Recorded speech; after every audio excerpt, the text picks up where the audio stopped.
এটা আমাদের বাসা, আর এইটা আমাদের পুকুর পাড়। পুকুর পাড় চারপাশে কি জঙ্গল হয়ে রয়েছে, আর এখানে হচ্ছে তাল গাছ রয়েছে।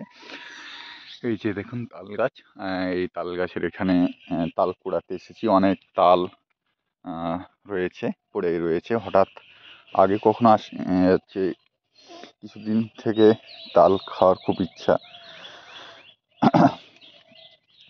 এদিকে তেমন আসেনি, আজকে হঠাৎ এসে দেখছি অনেকগুলো তাল পড়ে রয়েছে।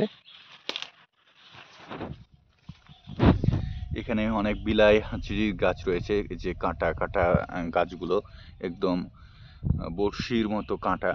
একবার লেগে গেলে সহজে ছাড়তে চায় না, তাই ভিতরে অতটা প্রবেশ করতে পারিনি। যতটুকু পেরেছি সংগ্রহ করেছি। এক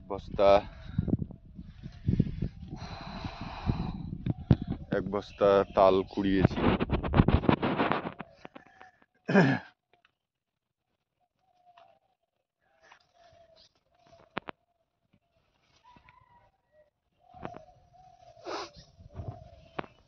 এই যে দেখুন, এখানে এক বস্তা তাল কুড়িয়েছি, দেখেন।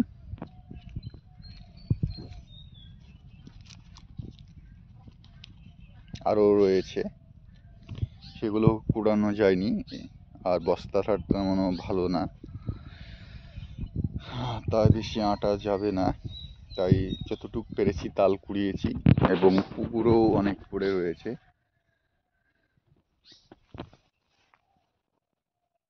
এই যে দেখতে পাচ্ছেন তাল।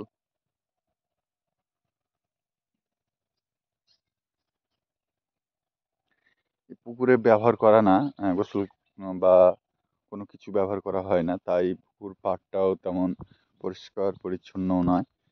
এবং এখানে মাছ চাষও করা হয় না, তাই পুকুর পাড়ও পরিষ্কার পরিচ্ছন্ন করা হয় না। আর এই দেখুন কি জঙ্গল, ঘন জঙ্গল, মনে হচ্ছে আফ্রিকান জঙ্গলের মধ্যে আছি। আর এখানে প্রচুর মশা।